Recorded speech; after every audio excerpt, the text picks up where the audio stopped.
Habang lumilipas ang mga taon, ay pahigpit na ng pahigpit ang kompetisyon ng mga motorcycle industry sa Pilipinas, at hindi nga natin maipagkakaila na isa ang Yamaha Motorcycle Company na nangunguna pagdating sa best quality, high-tech features at sales ng motorsiklo dito sa Pilipinas.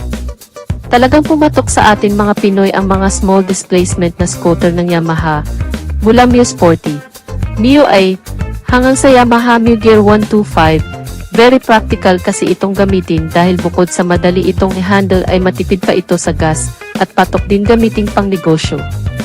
Kaya dito talaga nag-focus ang Yamaha sa pag-produce ng small displacement scooter na may wide footboard.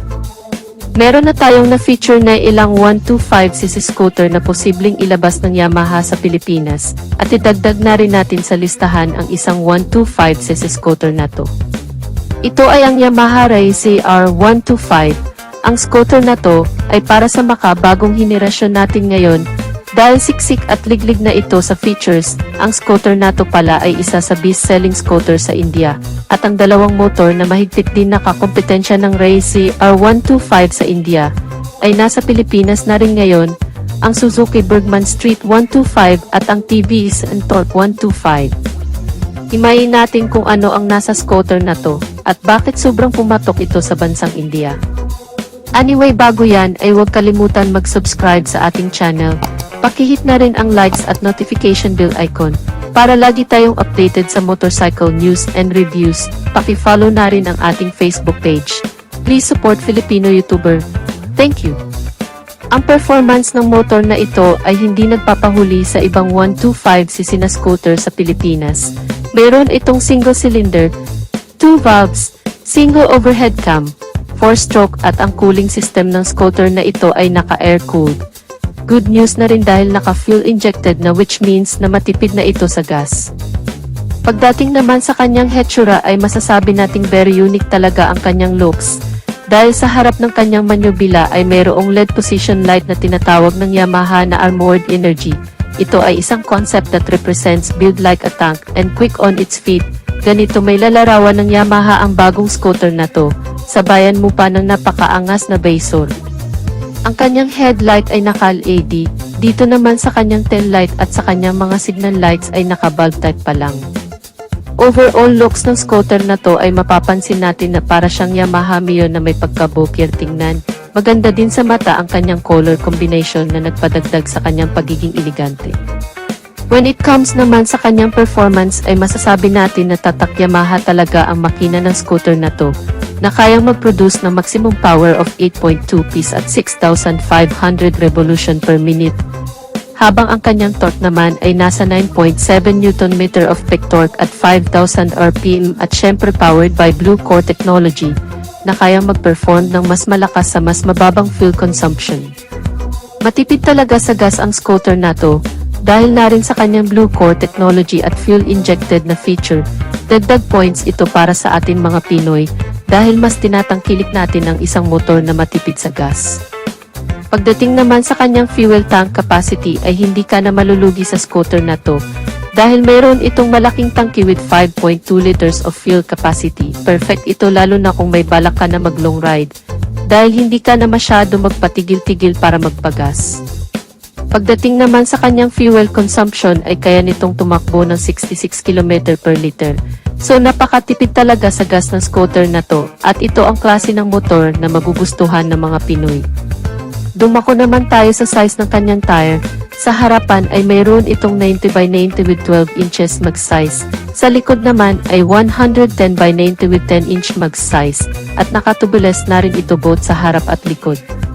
Braking system ay naka-hydraulic single disc brake sa harap, naka-drum brake naman sa likod, at mayroon itong tinatawag na Unified Braking System o UBS. Ang ginagawa ng UBS ay kung mag-apply ka ng brake sa likod ay may portion na kusa na lang din siyang mag-brake sa harap bilang alalay.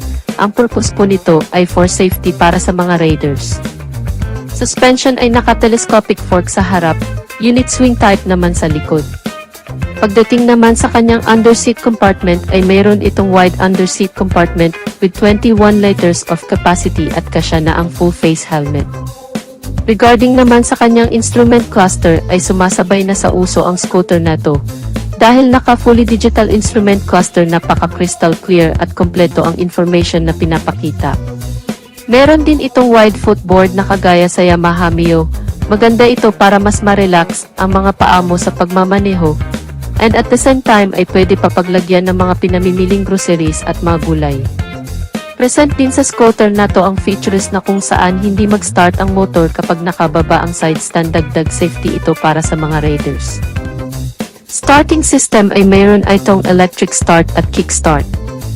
Isa din sa kagandahan ng motor na to ay mayroon itong features na tinatawag na start and stop, na kusa na mamamatay ang makina kapag nakahinto ng ilang segundo ang motor at kusa na rin itong andar kapag ipihit na muli ang silinyador. Ang purpose po nito ay para makatipid sa gas at syempre bawas na rin sa pollution.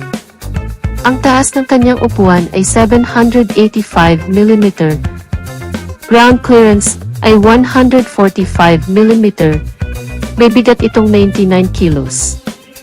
Regarding naman sa kanyang price ay nagkakahalaga ito ng 77,830 Indian rupees at kung i-convert natin ito sa Philippine peso ay nasa 52,600 pesos o mas mahigit pa.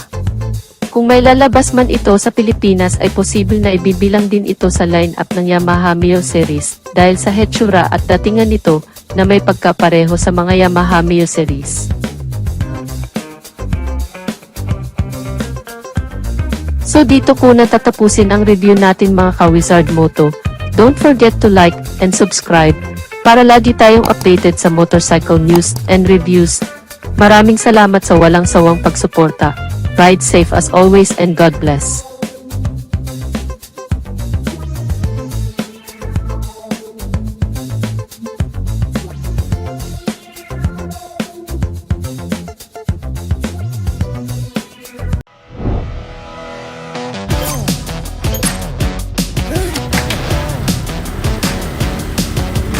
Making the run, I shine in the sun every day.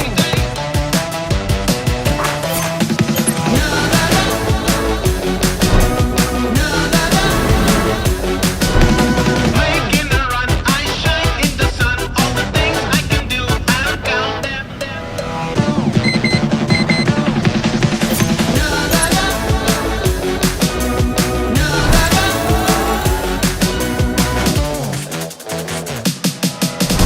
Making the run. New Yamaha Race CR Street Rally.